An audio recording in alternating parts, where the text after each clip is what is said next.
Ahoy hoy, I'm planning walk, and surely you have realised it by now, but I am from Aotearoa, otherwise known as New Zealand. Now, I know that a lot of my audience is international, so it probably doesn't keep up with a lot of our politics, but you might be surprised to learn that we're not actually a dictatorship ruled by Jacinda Ardern. In fact, we are a democracy with an election coming up in the next 2 weeks. Now, usually politics is quite chill here, I find, but lately it's just become completely insufferable. Now, I get it, that is just par for the course in other countries, especially America, but here's the thing.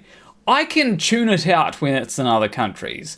I can't really do that here. Because when other countries do weird political shenanigans, I can accept it as, France is just doing what France does. However, things that happen in New Zealand tend to affect the lives of people within New Zealand. And particularly when it comes to this upcoming election, I feel like my life could be affected more than in any previous election that I've participated in. Now, I don't mean this in the sense of, if the party that I don't like gets in, then my life is going to be ruined. Because, I'm going to be fine, regardless of what party gets in, probably. The way that I do mean this, though, is there are policies being put forward that would be really helpful, and there are policies being put forward that would make my life a little bit more annoying. Like, I can afford to pay $80 more a year for medication. However, I would prefer to have that in my wallet. But unfortunately, there are people that have this mindset of, all parties are the same, so it doesn't really matter who I vote for, when that's not true at all. Labour and National sometimes do feel very similar, but their policies are actually quite different, especially in this election. Like, one of the big policies that National is floating around is tax breaks, whereas one of the big policies that Labour is floating around is free dental care if you're under 30. These are two very different policies that are certainly not shared by each party.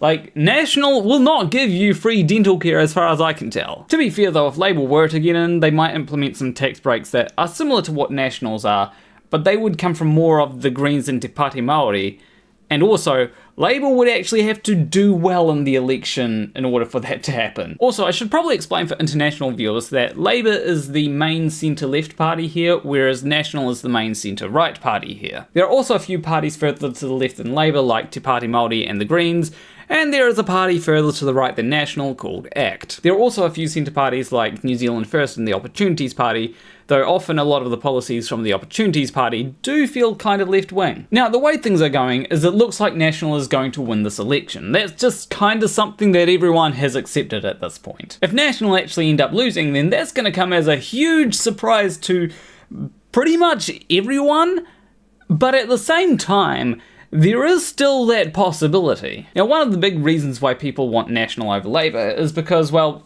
inflation has gotten pretty bad, so clearly that is Labour's fault, and getting someone else in is going to change that. Except, I don't buy that at all, because inflation has been happening everywhere over the world, not just in Aotearoa. Would National have done a better job if they were in power? Maybe.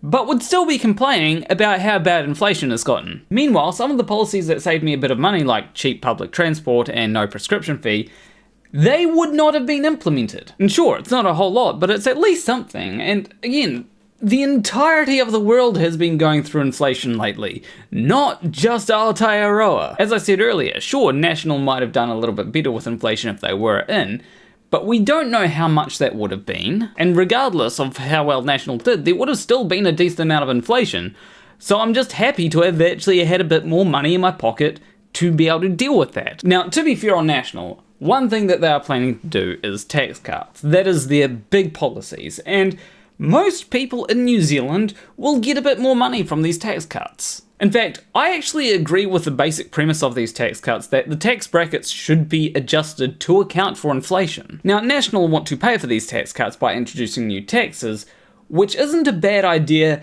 if the new taxes can actually pay for those tax cuts. Unfortunately, one of the taxes that they plan on introducing, the 15% foreign home buyers tax on all properties over $2 million, won't work. National have said that they expect this tax to bring in $740 million a year.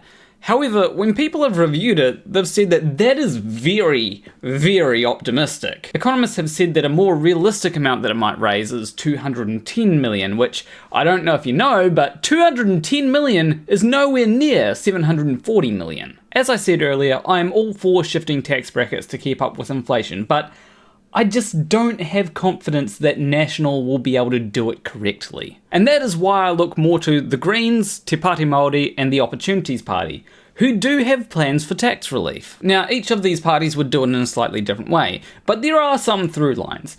Below a certain amount, you would pay nothing in tax, which I think is a good idea. All these parties have their own ideas of what the tax brackets should be, but one of the big things that each of these parties have said is they want to introduce a wealth tax. This would mean that if you have over a certain amount of wealth, you would have to pay tax on that.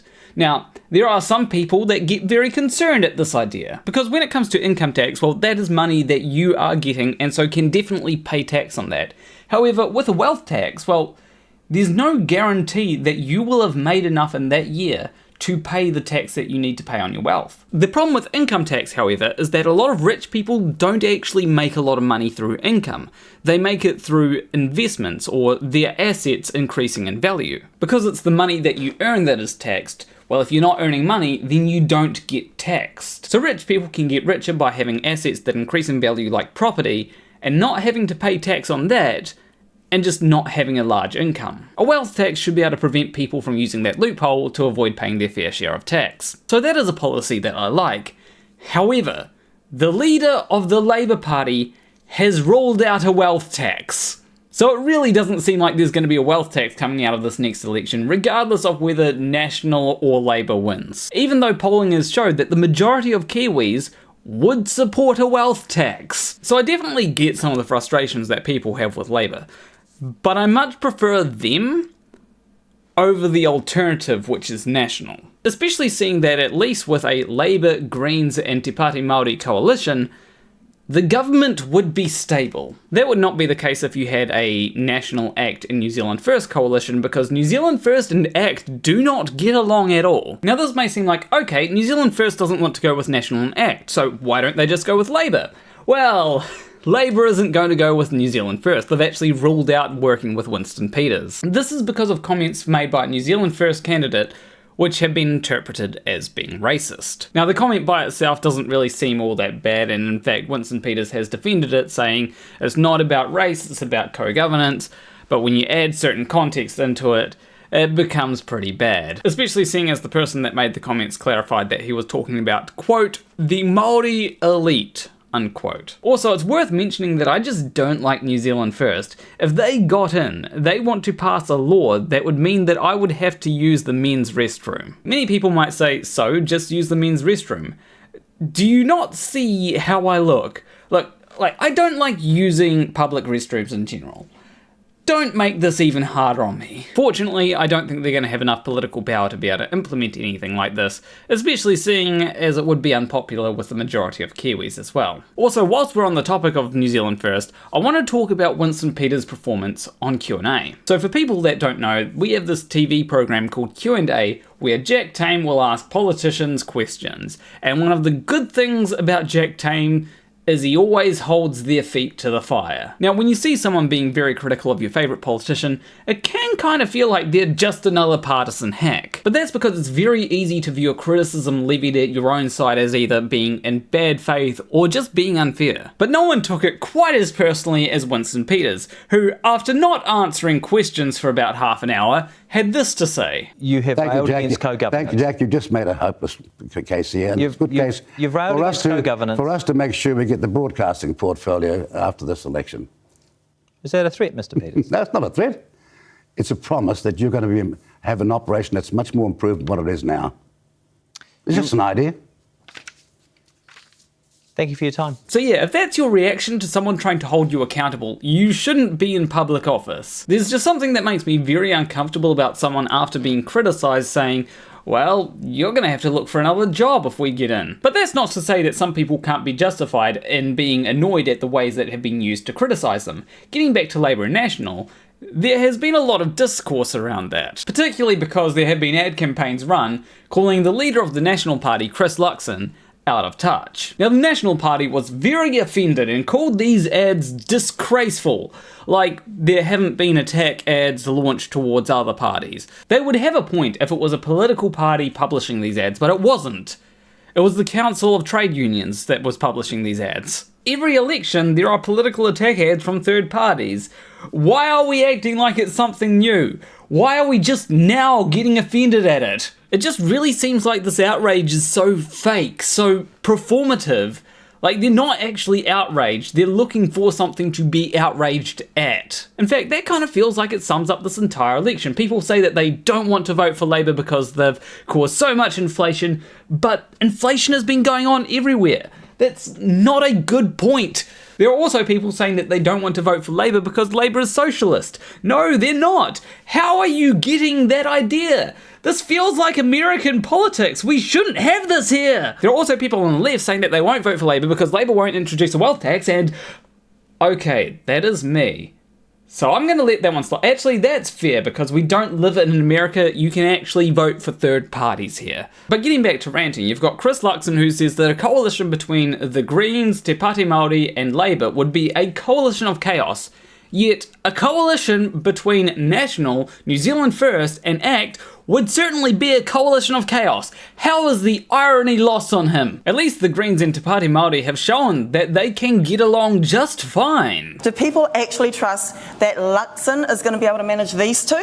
Like, for real. And whereas, like, we can be friends, eh? Yeah. So, like, what are the choices? Trust us, whānau. Also, another thing that is weird to me is people are calling Chris Hipkins, leader of the Labour Party, divisive. And I don't even know how they're getting that. In fact, if anyone is divisive, I'd say it's the people spreading rhetoric that puts politicians in danger.